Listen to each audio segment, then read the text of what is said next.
If you're married and you're staring down retirement feeling behind, this is probably what's going on in your head right now. You didn't just fall behind once, you think you fell behind twice. Once for you, once for your spouse, and somehow being a team makes the math feel scarier instead of easier. Meet Mike. Mike is 47. He's sitting at his kitchen table with his wife Jenny, 45, staring at two laptops and one spreadsheet that keeps refusing to make sense. Jenny went back to work part-time after their kids started school. Mike's been at the same company for 12 years. Between them, they've got about $80,000 saved for retirement, a mortgage, and a running joke that isn't really a joke anymore. We'll just work forever.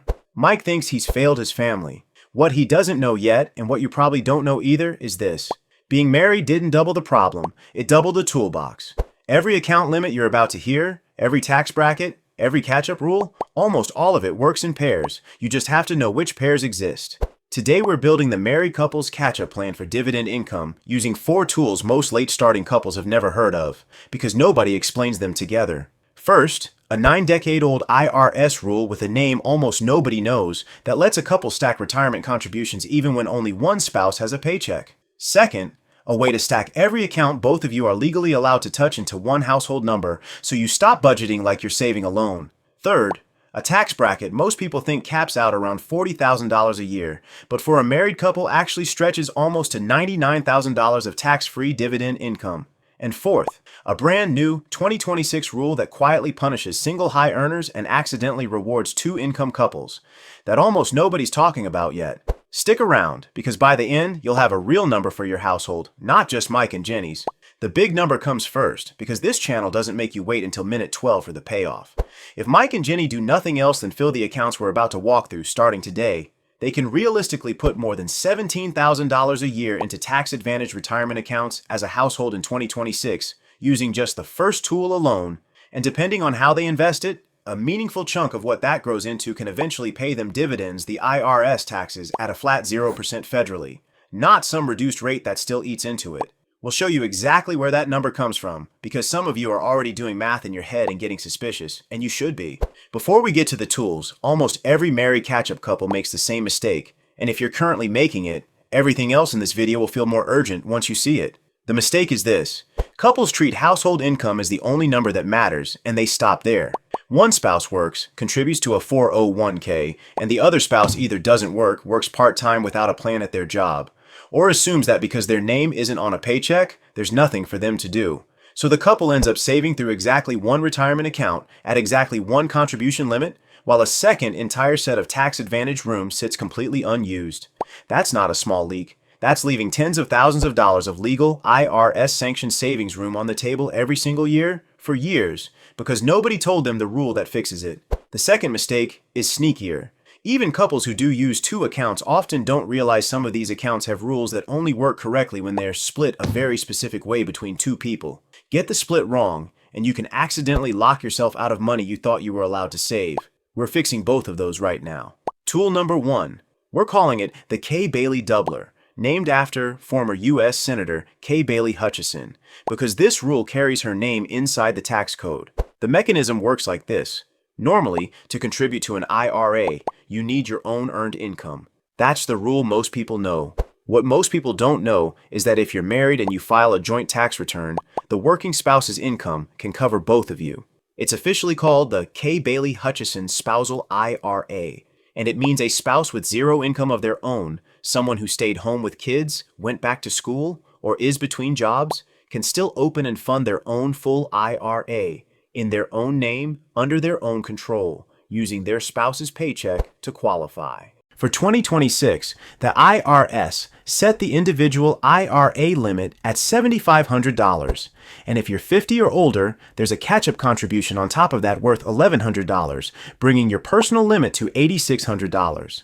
Now do that math for 2 people. A married couple where both spouses are 50 plus doesn't get one $8,600 limit. Done correctly, they get 2. That's $17,200 a year in IRA room alone, and the only requirement is that the working spouse's total income covers both contributions. Mike works. Jenny doesn't have a paycheck of her own right now. Before this video, Jenny's IRA was sitting empty because nobody told her she qualified. And that's happening in real kitchens right now, not in some hypothetical. But the IRA is just the first stack. There's a second one, and it has a trap built in that catches even couples who think they've already figured this out. Tool number 2, the household stack. This is where we take every account both of you are legally eligible for and add them into one household number, instead of thinking about your accounts one paycheck at a time. Piece by piece, using the 2026 IRS numbers, it adds up like this. Start with the IRA room we just covered, $17,200 combined, if you're both 50 or older. Now add a health savings account, if either of you has a high deductible health plan. For 2026, the family HSA limit is $8,750. This is the trap I mentioned earlier. If you're both 55 or older, you're each allowed an extra $1,000 catch-up contribution on top of that family limit. But the IRS is specific about this, and almost nobody catches it. Those two catch-up contributions cannot go into the same account. You cannot dump both $1,000 catch-ups into one HSA. Each spouse needs their own separate HSA to claim their own catch-up. Skip that step, and you've just permanently lost up to $1,000 a year of legal tax advantage room. Not because you didn't have it, but because it landed in the wrong account. Get that part right, and it's $10,750 combined. Now, if both of you have access to a 401k or similar employer plan, the 2026 employee limit is $24,500 each. And if you're 50 or older, an $8,000 catch-up on top of that, bringing your personal limit to $32,500. Two spouses, both 50 plus, both with access to a plan, that's $65,000 combined before you've touched a single dollar of a regular taxable brokerage account. Add the IRA stack and the HSA stack to that. And a fully dual income 50-plus married couple is looking at somewhere north of $92,000 a year of tax advantage room as a household. Most couples never see that number because nobody ever adds it up for them in one place. If you want to run this exact stack against your own two incomes instead of doing the addition by hand, the free Dividend Snowball calculator in the description does the basic version of this for you. And if you want the full contribution tier breakdown and the tax mechanics automated too, that's exactly what the Dividend Income Toolkit is built for. Some of you are already thinking, $92,000 a year sounds great on paper, but we're not there. We're starting way behind that. Fair enough. 3 real scenarios using the exact rules just covered show where you actually land instead of guessing. Scenario 1, Mike and Jenny, 46 and 48, $80,000 already saved between them. If they commit to filling just the IRA stack, $17,200 a year, every year, for the 18 years until they hit 65, and that money grows at a conservative 7% average annual return, a commonly used long-run assumption you're free to adjust for your own risk tolerance, they'd be looking at roughly $580,000 in that IRA stack alone by 65. Their existing $80,000, growing separately at the same rate over the same 18 years, becomes roughly $270,000 on its own. Combined, that's a little over $850,000. At a conservative 4% dividend yield, once they shift that portion toward income-focused holdings, that's about $34,000 a year, just over $2,800 a month in dividend income from this piece alone, not counting Social Security, not counting anything else. Scenario 2. A couple starting with $100,000 combined, both 50, both with access to a 401k. This couple runs the full household stack, but realistically, most households can't max every account every year, so say they commit to $55,000 a year for 15 years until 65. At the same 7% assumption, those contributions alone grow to about $1.4 million, and their existing $100,000, compounding separately over the same 15 years, adds roughly $276,000 for a combined total north of $1.65 million. At 4% yield, that's about $66,000 a year in dividend income, roughly $5,500 a month. Scenario 3, a couple starting later and smaller, $300,000 combined at 52 and 54, but only able to commit $15,000 a year combined. Real constraints, a mortgage, maybe kids still at home.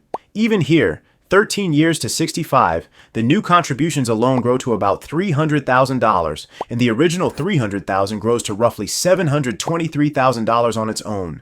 Combined, that's just over $1 million. At 4% yield, that's about $41,000 a year in dividend income, just over $3,400 a month, from a household that started late and could only spare $15,000 a year.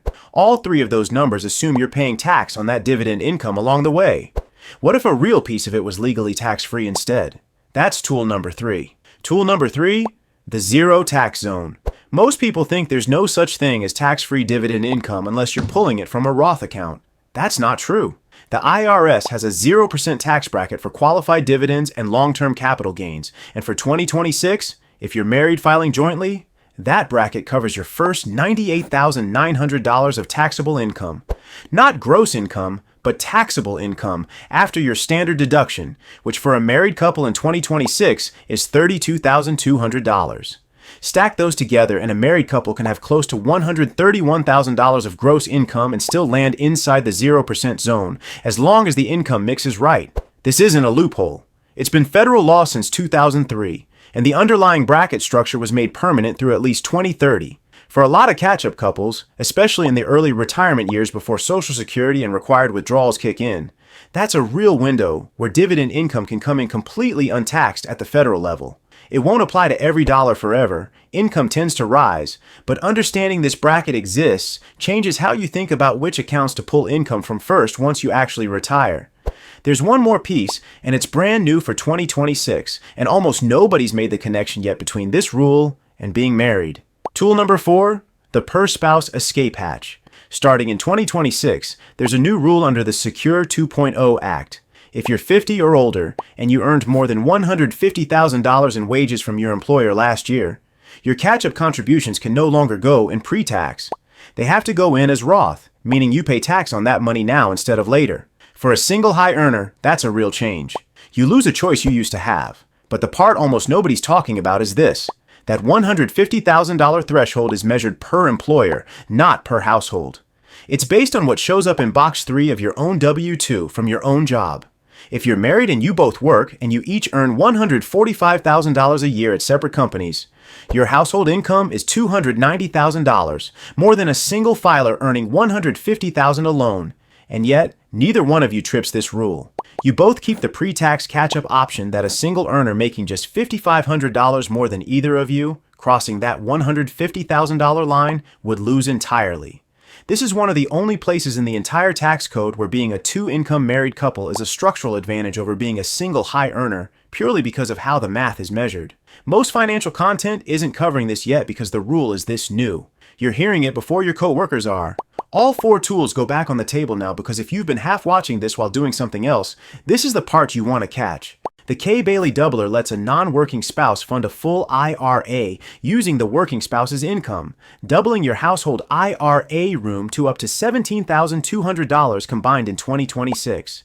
The household stack means adding your IRA room, your HSA room, remembering that 55 plus catch-ups need 2 separate accounts, and your 401k room together into one real household number, which for a dual income, 50 plus couple can top $90,000 a year. The zero tax zone means a married couple filing jointly can have close to $99,000 of taxable income, close to $131,000 of gross income, and pay 0 federal tax on qualified dividends inside that window. And the per-spouse escape hatch means the new 2026 Roth catch-up rule is measured person by person, not household by household, which can quietly work in a two-income couple's favor. None of these 4 tools require you to have started early, and none of them require 6 figures sitting idle. They require knowing they exist. Now you do. Remember Mike and Jenny at their kitchen table staring at 2 laptops and a spreadsheet that wouldn't make sense.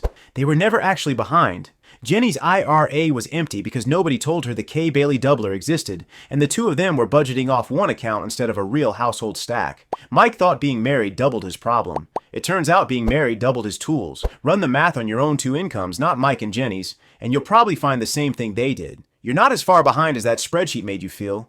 If you want the deeper walkthrough on how any single person, married or not, builds a real income stream off dividends starting in their 40s or 50s, go watch How to Live Off Dividends. Starting at your 40s or 50s, you're not late. It's got the base math this whole channel is built on, and it'll make everything in today's video click even harder. Before you go, tell me in the comments, combined, right now, how much you and your spouse actually have in retirement accounts between you, the real number, not what you wish it was. I read every one of these, and putting the real number in writing is usually the first step toward actually fixing it.